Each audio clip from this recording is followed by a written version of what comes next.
Sorry if I'm loading like this. I just don't have enough.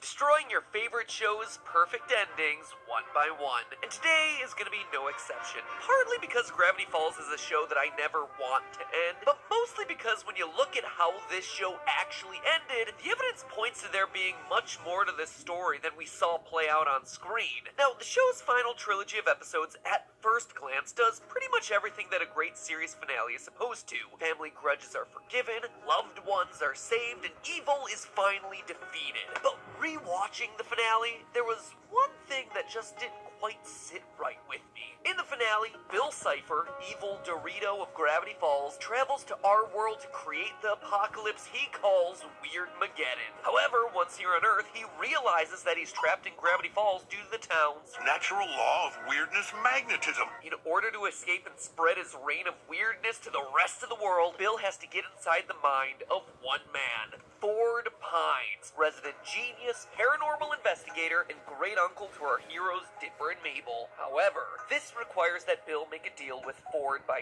shaking his hand. To defeat Bill once and for all, Ford and his twin brother Stanley switch clothes to trick Bill into making the deal with the much less able-minded Stan. With the deal made and Bill now trapped inside Stan's head, Ford uses a gun that can erase memories on Stanley, wiping out everything in his mind, including Bill Cipher himself. Stan, in a moment of pure heroism, makes the ultimate sacrifice, losing himself, losing his identity, and losing all memories of the loved ones he left behind.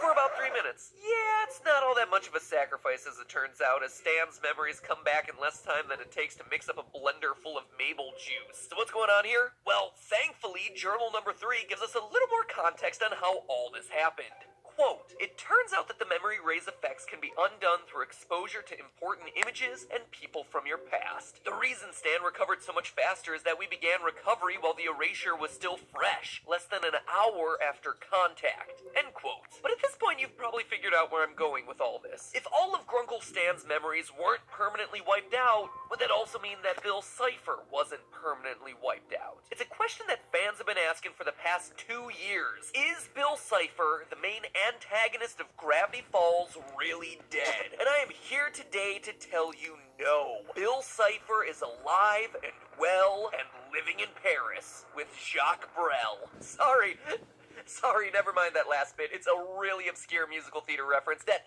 no one, and I mean no one, will get. In all seriousness, though, looking at all the evidence from the end of the show, as well as content that's been released after the series ended, points to Bill Cipher still kicking around. And not just kicking around. What is it? Today will not only change your thoughts about the end of the Can series, I watch it with you?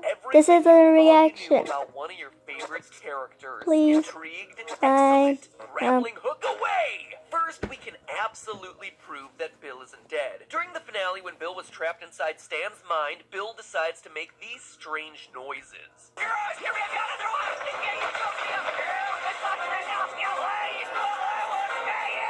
These are his last words of the series, so you'd think he would have chosen his words a little more carefully. Or, just chosen words. But here's the thing, he actually did choose those words very specifically. The only reason why it sounds like gibberish to us is because he's talking backwards. Just reverse the clip, and you get this.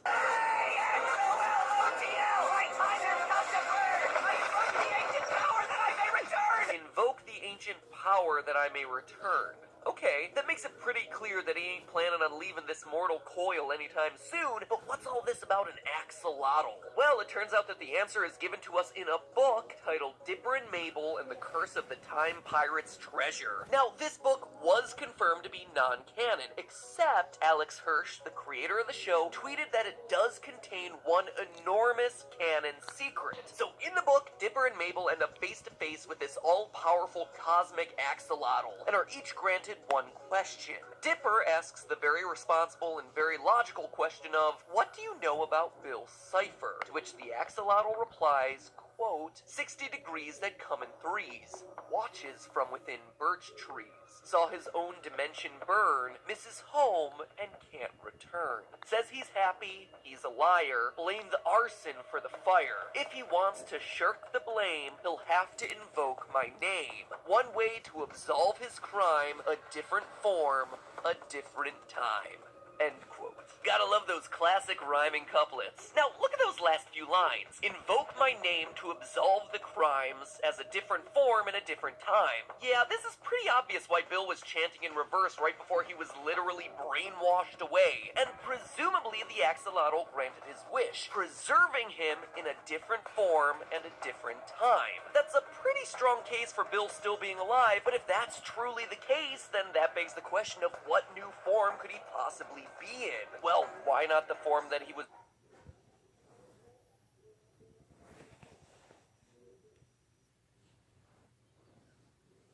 Maybe a little too much. Okay. So that's all for today, folks. Yeah, see you later. Bye.